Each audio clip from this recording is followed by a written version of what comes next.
Hey guys, and welcome, and yes, it is time. The latest patch is out, and boy oh boy, is there a bucket ton of changes. I'm not going to go through all of them here, but I'm going to showcase one of my favorite units in the game, which has received a bit of a buff, and likewise, domination games in general have changed drastically. You can see we're on a brand new map. There are two maps which have been added in to the roster for domination game mode. Likewise, the starting armies are significantly larger, so now both the starting army and reinforcement army have the same value, and that means look at this glorious formation. It's gonna be a little bit bigger, a little bit more epic in battles to come for domination mode, and I am all for it. Without further ado, let's delve into this. We do have Kossars guarding the flanks. There are Kossar spears, a couple of the armored boyos in the middle. Now, normally you just go light war sleds and so on. Light war sleds have indeed been debuffed a little bit, though they are, still pretty damn solid for sure. I'll definitely do a video on them in the coming days. But going much wider with Kislev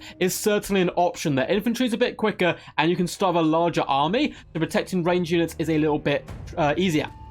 We have some winged lancers in the back, as well as some streltsy in the central pocket, and double little GROM. So little GROM has received some buffs. We'll have to see how he performs today. I always thought little GROM was pretty solid regardless, but I was trying out double little GROM here up against the ogres. Very good at killing large, scary monsters. And on foot, we are bringing the mighty Boris Urson. This was a mistake bringing him on foot. I didn't mean to, but he looks so cool like it. How can you not love him regardless? Coming with all his good buffs and juiciness. He's such a badass looking character. Across the plains, oh, look at this lovely Lizman map. It does warm my dino heart, I must admit. But across the plains, it is the Ogre Kingdoms. And of course, more money for my starting army also means more money for my opponent's starting army. And that is a lot of troops. A load of Ogre balls making up the front line, backed up by some sneaky Noblars. Double Manny to Great Weapons in the back. One of the most fantastic units in the game. So much damage output is really scary. With a sneaky invisible hunter on a stone horn on the right-hand side, and in the back, being the focus of some rather angry Groms right now, is Scrag of the Slaughterer, who's going to be legging it and juking it back and forth as much as possible. Coming with Troll Guts and a Bone Crusher. Now, not only has there been changes to the starting army size, you also starve a little bit extra money now, and no longer do I believe you get damage money from doing damage of value. So it's all about a comeback mechanic, which I believe has also maybe been slightly nerfed. So it's quite interesting. A lot more large-scale epic fights. Quite often, you're going to have the majority of your army being spawned onto the battlefield by the mid-game, which is pretty crazy and definitely quite a big change. Now, Scrag the Slaughterer takes quite a few big hits there from Little GROM, although my opponent is a bomb rushing forward rather quickly. The Hunter does manage to ambush some winged lancers for bull rushing his way towards my Kossars. Hold, brave men of Kislev, hold! Oh, it's like the Mimikai all over again, just reaping through my battle lines and continue to pound on deeper and deeper into my formation. The little Groms certainly going to be in a bit of a trouble here as the stone horn pushes all the way back. However, we're in decent damage in the front. The streltsy are lacing shot after shot. Keep firing, reload fire into the front, trying to drag down the ogres who are really banging at the door, trying to take down the armored Kossars. We've got the light ones on the flank, so pouring shots in, and winged lancers bravely charge into the maws of death to pin the enemy in place and buy time for the streltsy to dish out the pain and do their damage.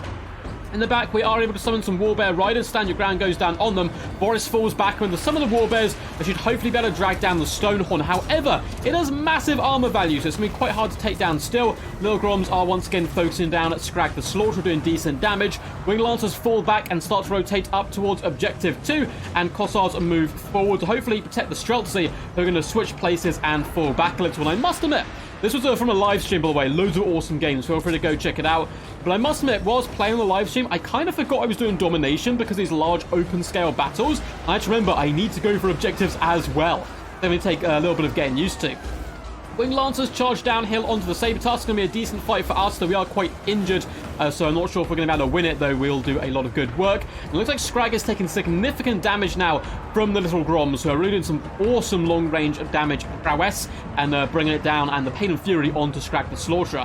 Our front line is pretty much gone, though. The armored Kossars and basic Kossars in tatters at the moment in the front, which is not good for me because I have so much range potential. Streltsy are continuing to pour on the fire, and Warbear Riders are eventually going to drag down the Hunter, but Troll Guts are going down on him. He is so freaking tanky. Plus, we have more Ogre Balls pushing their way into the back line, and I'm basically stuck in my spawn. I can't get out right now. I'm just trying to get as many effective trades as possible. It looks like Scrag the Slaughterer is actually going to go off the battlefield, knowing that he wasn't long for this world.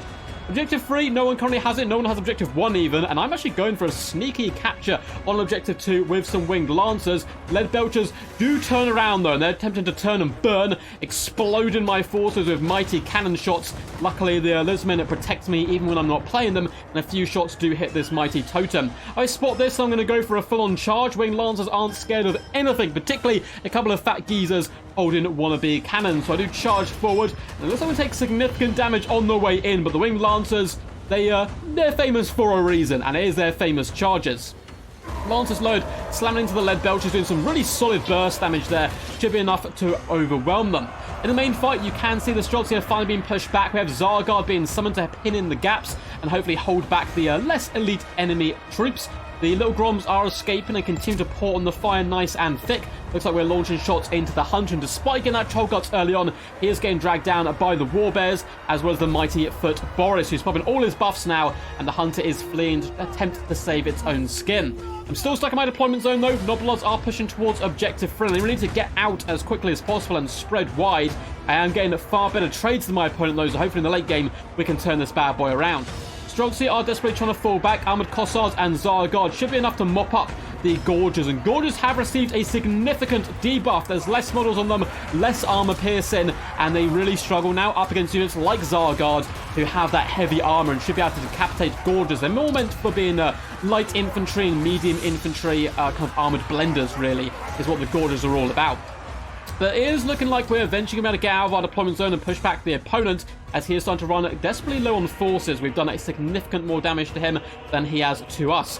Noblars are claiming Objective 3. It looks like Mournfang Cavalry has been summoned. I'm still attempting to contest Objective 2. It looks like Sabertusk packs have arrived and moving forward with a couple of beat-up Kossars here who are well trained in the art of hunting down Sabertusk packs. Looking like they're going to get surrounded by Winged Lancers once again, coming in with that devastating charge, looking to overwhelm the savage beasts and put them back in the pen where they belong. So it looks like Objective 3 is going to be ours just about, although my opponent does hold two other objectives now. With Armored Kossars on the way, though, Cavalry is looking to intervene. Zargard decapitating Gorgeous left, right, and centre. A nice use of Massacre, though, to buff them up. And Armored Kossars looking to get to grips with Mournfang Cavalry, perhaps. Winged Lancers definitely want to retreat away from them. They've got a pretty devastating damage output. Little Groms continue to fire from the safety of the back bench here, launching shots up and over into the enemy, ripping it into Iron Guts now as more Kossars are summoned, and the Streltsy need to continue to push out a little bit more aggressively because my opponent's got a dominant ticket lead at the moment. Boris, surrounded by dead and dying Bear Cav, is dispatching some Noblars, and he's taking his time about it, which isn't something he realistically wants to be doing it too much. Up to 36 kills. He's definitely worth more than Noblars. He should be fighting Iron Guts and so on. But hey, someone's got to do the job, and I believe I do some cavalry to help finish them off quickly. A couple of Kossars are summoned, and this is it. This is the time. I'm behind significantly on the tickets, although I'm significantly up in damage value. So now's the time to capitalize on that. I'm going to make a big push for two objectives. Objective 2 shall be mine. We've led the Mournfang Cavalry astray of our Winged Lancers, and now we have Armored Kossars plus more Kossars taking Objective 2, and in comes that big infantry push into the center. Zargard leading the way, Kossars swiftly covering ground, and Streltsy moving up to support. Winged Lancers are going to dispatch the Noblars, hopefully freeing up Boris, so he can also make his presence known in the middle. Little Groms again low on ammunition, 25 and 4 kills. They have been tidying down pretty expensive units as they add their shots to the thunder of battle here in the middle. Kossars move forward, spears ready, lads, into action, charge! And the bulls just bum rush through them. But once we get back on our feet, we should be able to hold the line relatively effectively. And Zargard, they bow to no beast, holding those shields as well as looking to protect their legs as the Noblars attempt to hamstring them. Doing a fantastic job holding in the center, and in come the Kossar supports. More Zargard as well, encouraging the lads forward as Boris moves on in the action. Little Groms continue to add their shots to the fire and fury, clipping some Ogre balls there. You can see it's slaying many models. Objective 2 is well and truly ours, so there are some Mournfang Cavalry on the prowl, and that's certainly a little bit scary for me. Armored Kossar is going to turn and attempt to fight them. You can see at this moment we are getting a 5 losing compensation bonus. When you're 1,000 tickets behind, you get that 5 bonus. I think when you're 2,000 behind, you get 10, and that's it. So you don't get as much kind of bonuses or damage value craziness going on. It's a lot more equal in supplies in general, I have found from the games I've played. So you can't really farm and so on anymore. Wing Lancers doing decent damage. They are now surrounded by Noblars as well as Sabertusk. They will most likely be going down. I do need to get a bit of a treble cap going. Objective 3 is ripe for the taking of Warbears on their way. They are Silver Chevron now, doing great work early on against the Hunter. Boris is leading a beautiful charge in the center. We're starting to capture this objective, but incredibly slowly. And in comes some man-eater great weapons. They can do a really juicy job on the Tsar Guard. So I'm trying to desperately to get forward some more reinforcements. And the Streltsy 47 models is no joke. And they have easily lined up those man-eaters and looking to bring the pain to them. Objective 2 is mine. My opponent could easily float out with the Mournfang cavalry, but he's getting bogged down in armored corsairs. It's not really where the Mournfangs want to be. They probably want to be fighting in the middle. Wing Lancers get a rear attack into the man-eater great weapons, actually countercharge rather effectively, and it's a bloody affair indeed. Boris is going in a blood-filled rampage here, just screaming for the bear god, for Urson, for Kislev, all shall bow before the mighty Tsar. And he carves apart an ogre bull who can barely believe that he is being slain. In fact, they're being terrified and forced back, which is certainly some scary stuff. And the Mournfang cavalry eating a death frost as a frost maiden enters the fray. She also overcasts a Crystal Sanctuary, an ability I don't use terribly often, but it's very good. 60% damage resistance for all of these forces. They can't move, they don't care, because they're sitting nice and ripe on objective 1 here. Though my opponent still holds it, we are going to have to move down armored corsairs to really try to claim this fight, because we're so far behind on tickets. Warbears do get a lovely rear attack. They're going to rip and tear into the Sabertusk pack, as well as the man-eater great weapons, doing some decent damage. And it looks like the center shall be mine. Streltsy nearly out of ammunition. That's how long they have been firing in this game. We also have Wing Lancers moving forward and Cossars. Objective 3, we're starting to attempt to claim with a unit of Cossar Spears. Noblars and Sabertusks may have something to say about that, but we do, for the first time in the game, have the double cap ourselves. We are significantly behind those still on tickets. Streltsy have been amazing. I love this unit so much. Up to an impressive 2,400 value. Borders moving into the mix. We have so much infantry around Warbears. You can hear that horn blown in the distance. I'm going to be falling back a little bit away from the man-eaters and trying to rotate around. Boris has been quite good on the foot, I must admit. And the Frost Maiden getting down and dirty on her bear can certainly do some nice damage. It's looking pretty good for me right now. I have managed to wrestle quite a lot of the map into my control. I am summoning armored corsairs to go over and stop any enemy objective cap on objective 2. It looks like Noblars are on the warpath. Mournfang cavalry could go there, but my Wing Lancers are very healthy, and we're going to meet them on the charge. We do have an uphill charge. Once again, Wing Lancers are famous for their heroic charges, and we should have quite enough, I would believe, to drag down the rather beaten Mournfang cavalry, who would normally win such an engagement, but they're very low HP, and it looks like they're going to be biting the bullet and fleeing to save their own skins. We can now move the Wing Lancers to contest against the Noblars. Should be a good fight for us. We have more Corsairs applying pressure to objective 3, but 1 is truly in our hands now. Gorges, they're going to do fine up against my mid-tier troops. So the Tsar Guard really are a nice counter to them now. Boris is going to be charging in.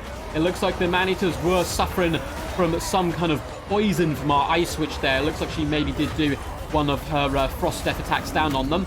The Warbears actually take significant damage, unfortunately, from the man-eaters on the charge there. They did have stand your ground pop, so maybe they should have stuck it out, but we're going to leave Boris to duel the enemy, and he's popped the Fury of Urson, causing terror, and can cause him to rampage. He's doing some nice damage in the middle, so there's a big ogre push coming in. We have double ogre bulls on the warpath towards the center. Objective 2 does look like it's going to be mine. We have armored corsairs on the way and some corsar spears.